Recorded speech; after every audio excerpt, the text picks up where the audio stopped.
What's up, everybody? Checking this out. Thank you for watching. I really appreciate it.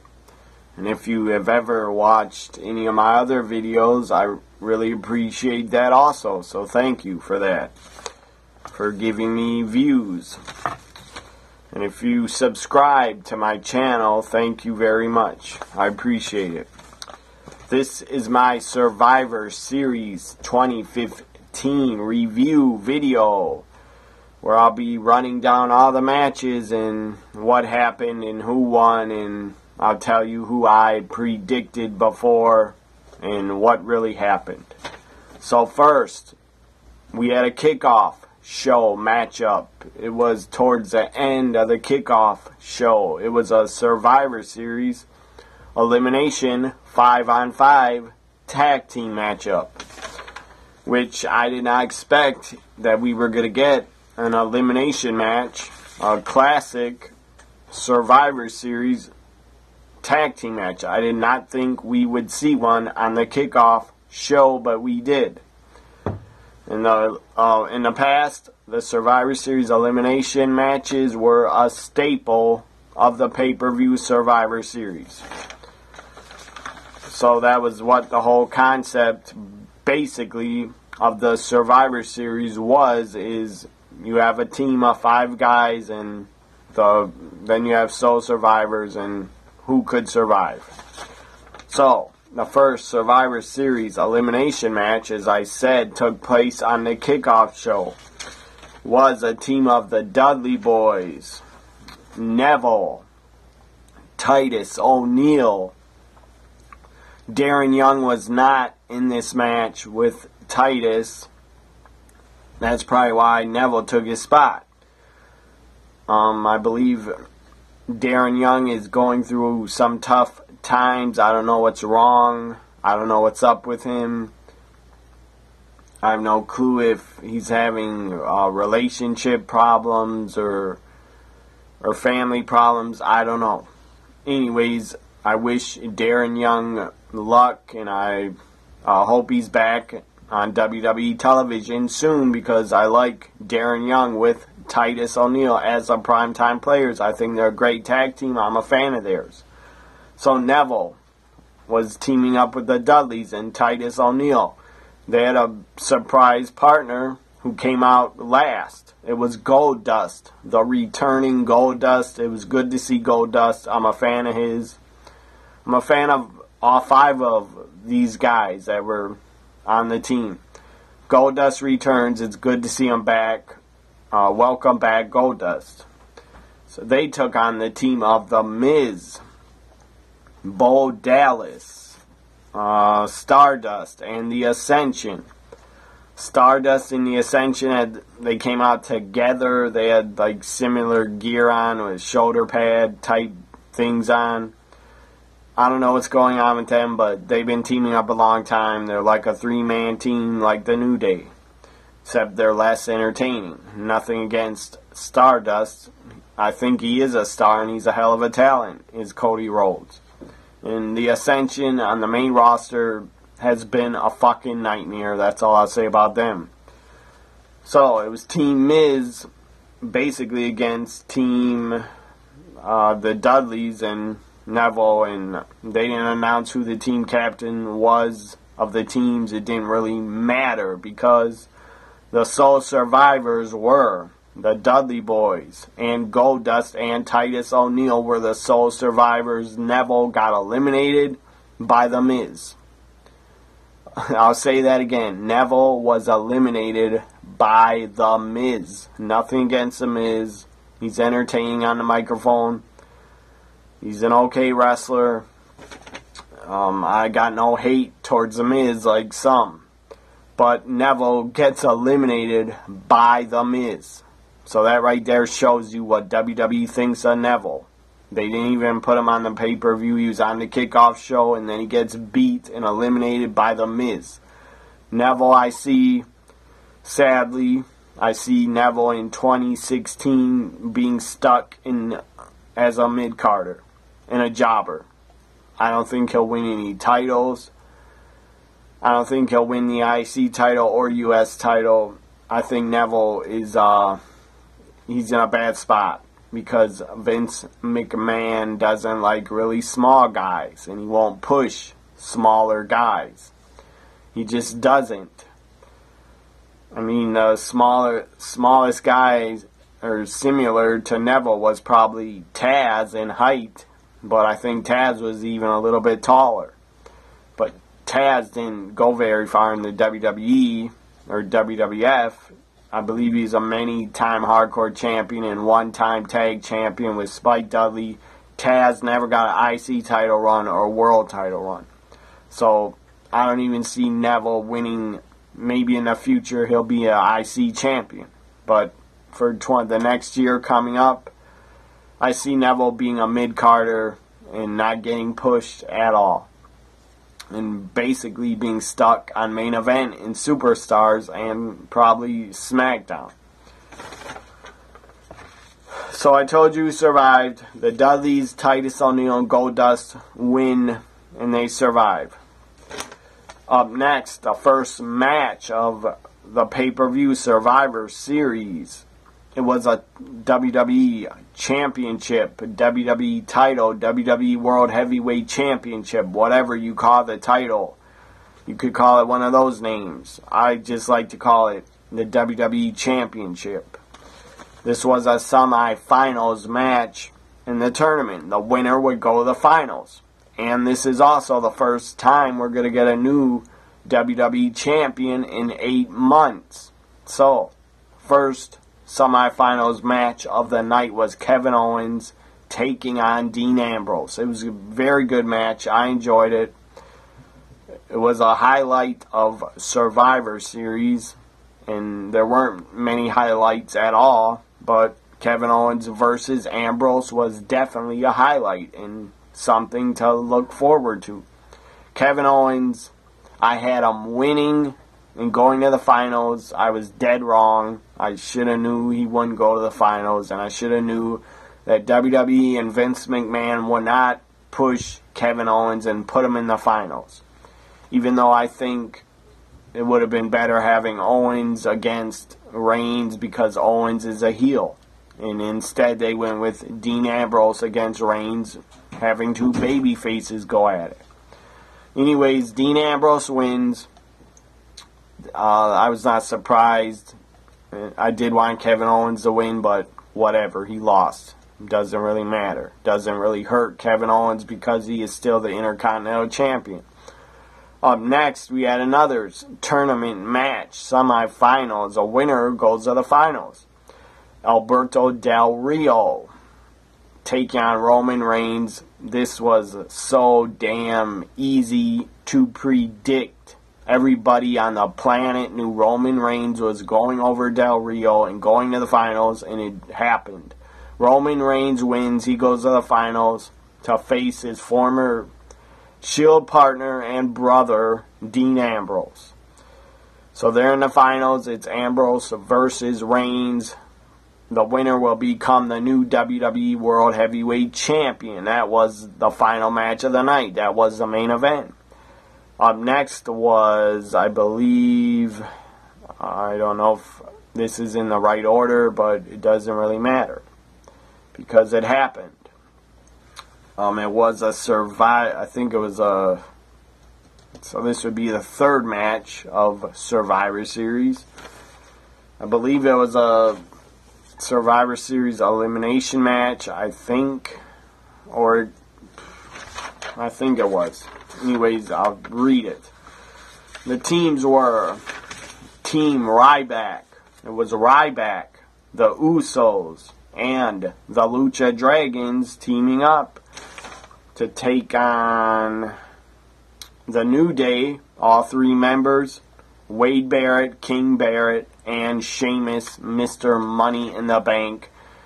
The New Day cut an epic, funny promo, as they always do on the microphone. They were great on the mic. And then Sheamus gets on the mic and says something stupid as hell and acts like a jackass and looks like a jackass. He says the New Day, "Let's get jiggy with it," or some crap. I don't remember the exact words, but he said, let's get jiggy with it, or some dumb crap like that. It was stupid as hell. And the New Day and Wade Barrett stared at Sheamus like, you are a fucking idiot. Anyways, the match starts. Team Ryback wins. The sole survivors were Kalisto,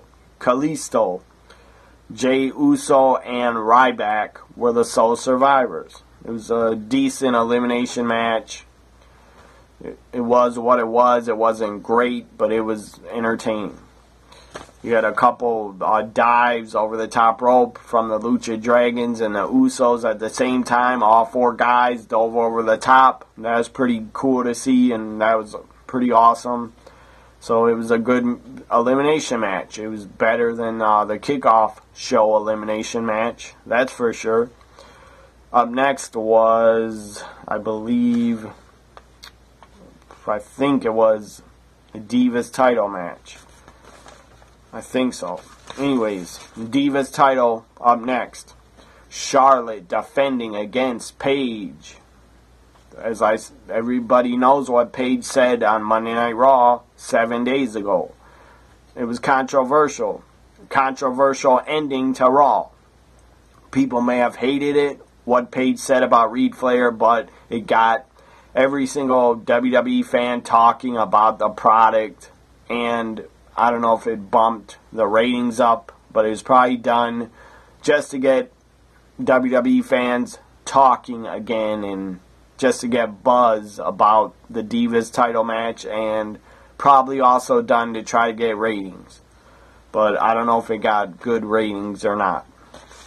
Anyways, Charlotte, Paige, it was a very good wrestling match, especially for the Divas on the main roster, because a lot of them, for most of this year, a lot of the matches, Divas title matches, have not been very good at all.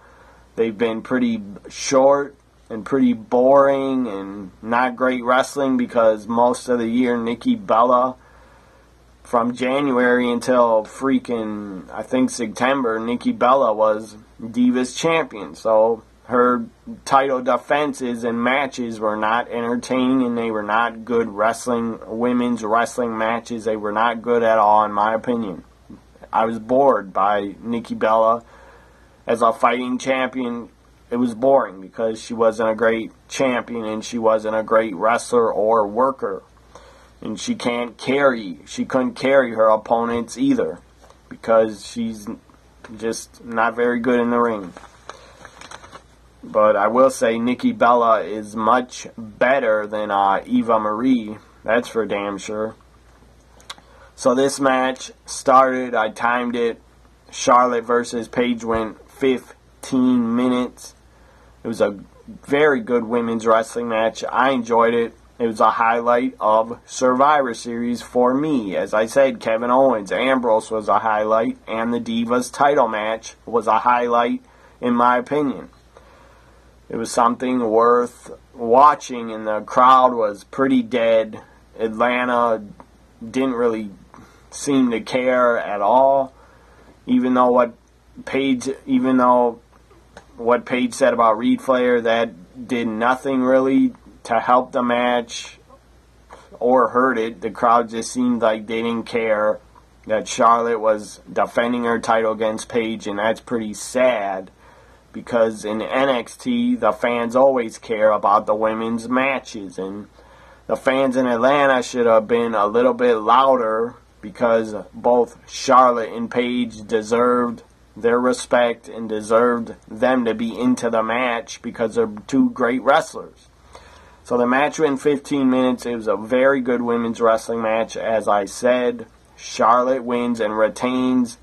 I had Paige winning because I thought, after what they had Paige do on Raw and what they had Paige say about Reed Flair, I thought she'll win and she'll become the heel Divas champion, because they had Paige say that and probably have a lot of fans be pissed off at her and be disgusted at what she said. So I thought possibly Paige should become champion because she's a heel, and it would have got her more over as a heel, being the champion. But whatever, I'm not upset, I'm not angry, I'm a fan of Charlotte's.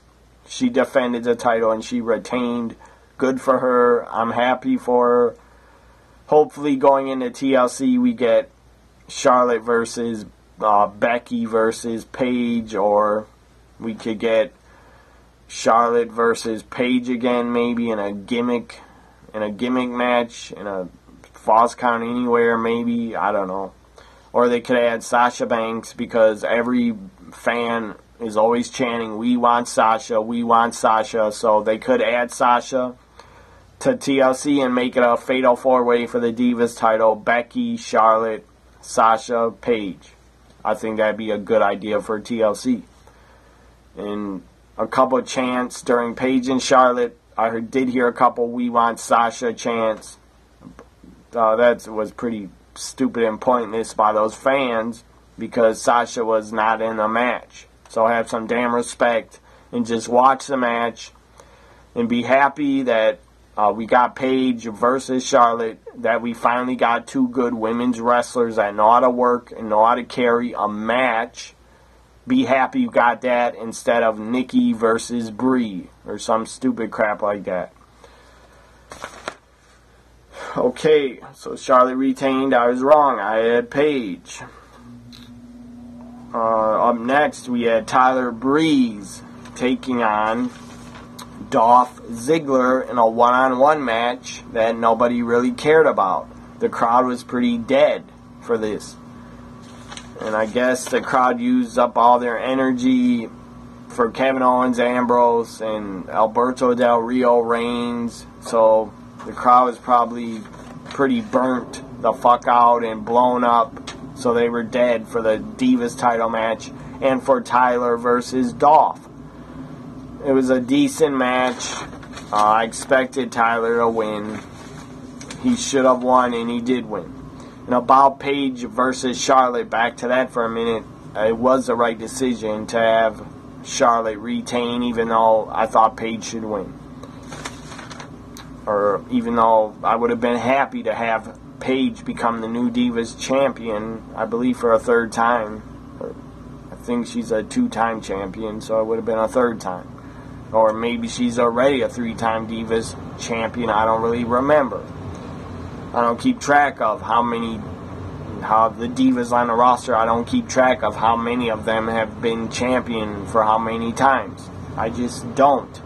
But it was the right decision to have Charlotte retain, and probably she should hold it for a long time until WrestleMania, in my opinion. So Tyler wins. It was an okay match. It wasn't bad, but I wasn't into it, and it wasn't a highlight of Survivor Series, in my opinion. So now we had, what do we have next? Taker and Kane, the Brothers of Destruction, taking on the Wyatt family. The team of Bray Wyatt and Luke Harper were teaming up. And before the match started, you had Eric Rowan get in the ring, get taken out with a big double boot to the face, and then a double choke slam, and then Eric Rowan was gone. I guess he left it and went to the back. And about one thing about the kickoff show, putting Stardust and the Dudleys and Goldust and the Ascension on the kickoff show. I expect Miz and Bo Dallas and Neville, I expect them to be on a kickoff show, but not the other talents. If WWE would push Stardust and the Ascension better, they could actually be a good three-man team. If they team them up more and give them more TV time every single week, then Stardust and the Ascension would actually be relevant. And they wouldn't be jobbers. If they would give them more TV time and push them more, then they wouldn't be seen as just jobbers that are a goofy three-man team.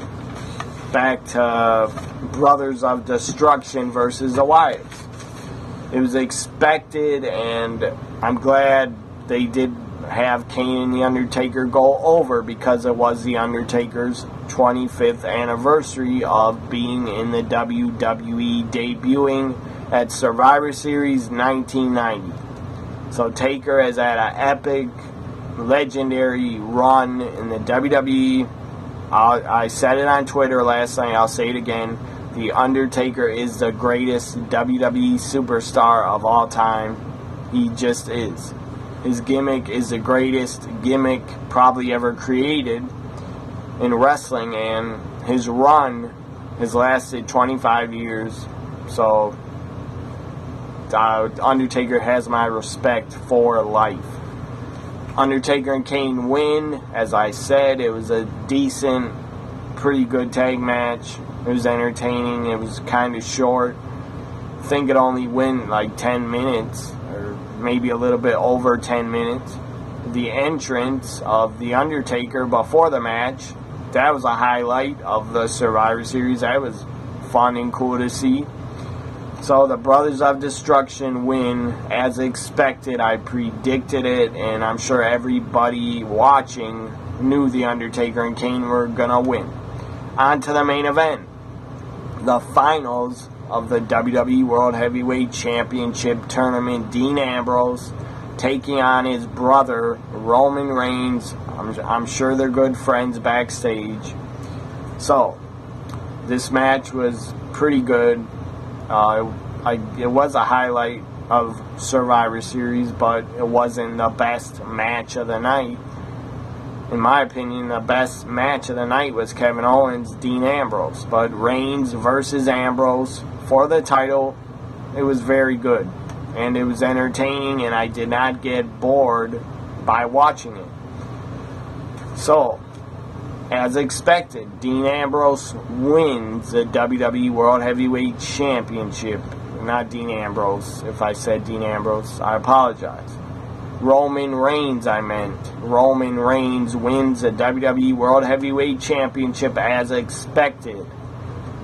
That was not shocking at all. It was so damn predictable. I wish Roman, I don't got a problem with him being champion, even though I'm not a fan of his. I don't got a problem with him being champ. But when he won the title, they should have had him turn heel. And when Ambrose and him embraced and hugged, they should have had Roman turn on Dean Ambrose and beat the hell out of him and kick his ass, and then Triple H come out and I don't know, pedigree Dean Ambrose. That would have been good. And then Triple H and Roman could have hugged, and he could have raised Roman's hand, and Roman could have been the corporate champion and the newest member of the Authority. But obviously WWE and Vince did not want to go that way.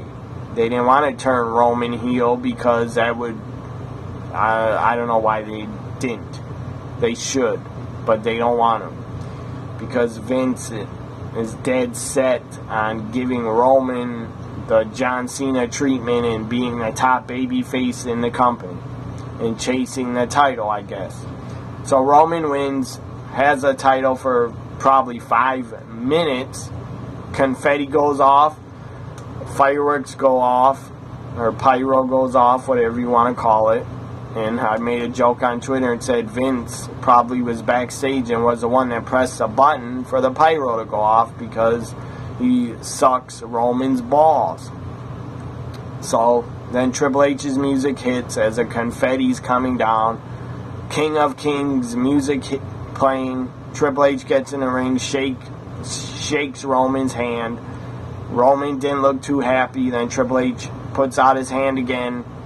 Roman won't shake his hand. He turns his back on the game. And he's about to leave the ring. And he looks at the title. And then he spears Triple H. That to me was boring. I didn't care. If Roman would have turned heel, or Dean Ambrose would have turned heel and attacked Roman after the match, then I would have cared.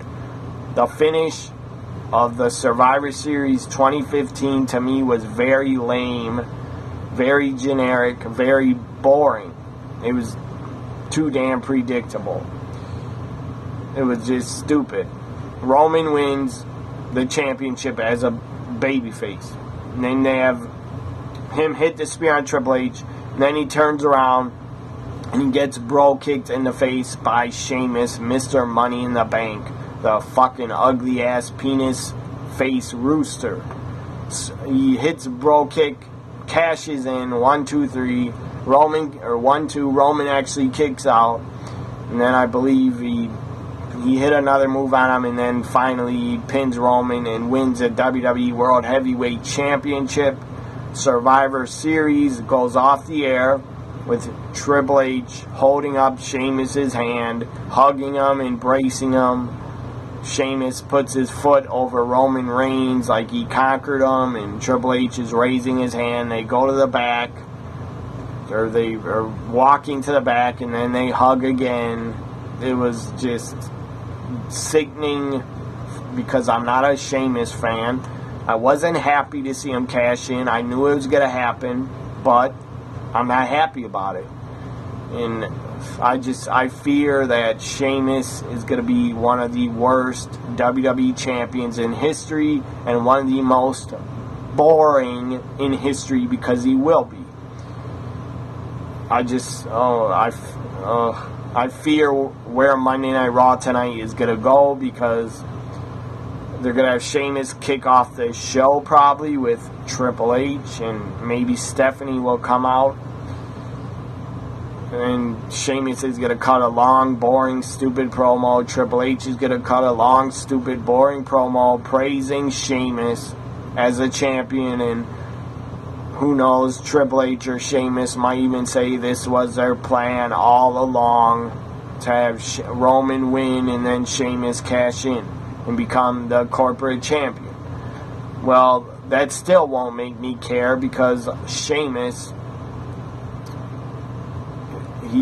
his personality sucks, his character sucks, and I know for a fact that a lot of fans are not going to like him being champion, and I'm one of them. I think it was a wrong decision to put the title on Sheamus unless they have him get beaten by Brock Lesnar by the Royal Rumble or by TLC. And I say that because Sheamus, I don't think he should hold the title until WrestleMania. He should not. I hope he gets beat back by Roman Reigns. I hope beats him for the title by TLC or by Royal Rumble. Or I hope Brock takes the title from Sheamus. I believe Brock Lesnar is supposed to return tonight on Raw, I think. So I would love to see Brock come out, interrupt Sheamus and the Authority, and then F5 Sheamus' ass and Suplex City his ass and take his ass to Suplex City and break him in half and destroy the Rooster. But I don't know if they're going to go that direction with having Brock come out and basically destroy Sheamus. I don't think they'll do that. They'll probably have Roman come out and try to go after Sheamus and chase Sheamus for the title. But about Sheamus, I mean, if they have Sheamus hold on to the title until WrestleMania, then I would like to see Brock Lesnar take on Sheamus at WrestleMania and have Brock defeat Sheamus. And if they could go this direction because of Triple H basically screwing Roman Reigns, well, he didn't really screw him. Sheamus did, because he had Money in the Bank, whatever.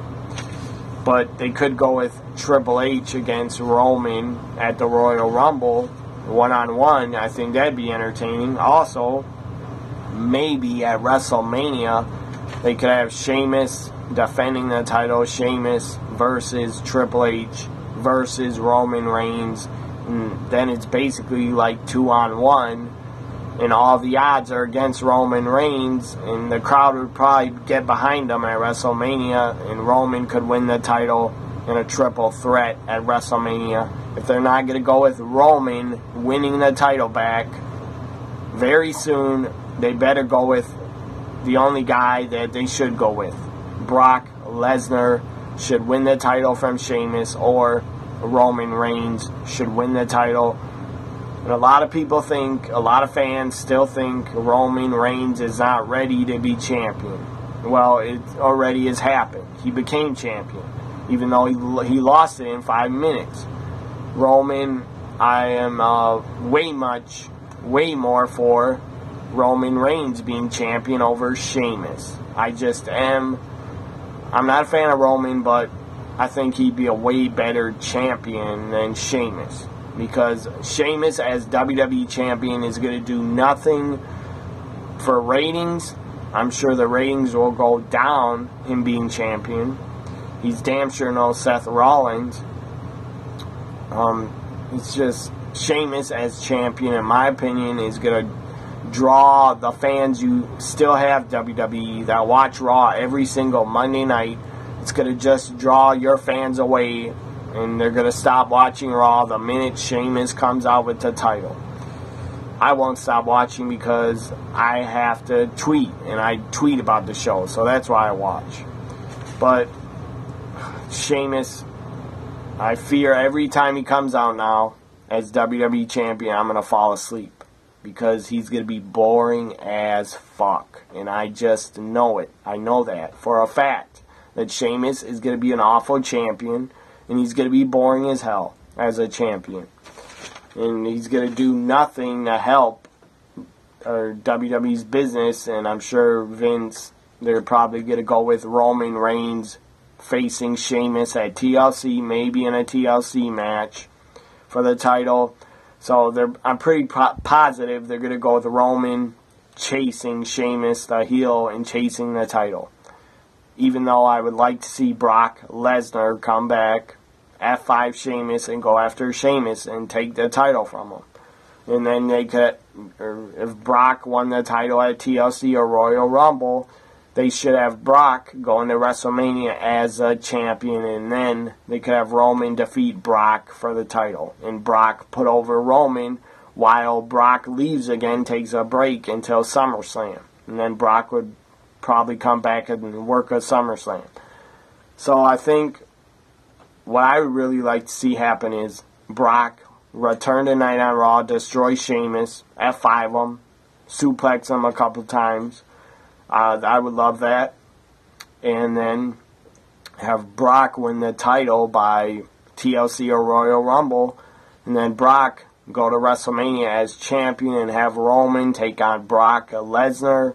And have Roman win and have Brock put over Roman Reigns at WrestleMania 32 in Dallas, Texas. This ends my Survivor Series 2015 review video. If I give Survivor Series a grade, I would say it was a C. Just a C, not a C plus, not a C minus. I'll just say it was a C. Anyways, this ends my review for Survivor Series 2015. Hope you enjoyed my review. Follow me on Twitter at TNAWWE Guy. Bye for now, everybody. Enjoy Monday Night Raw.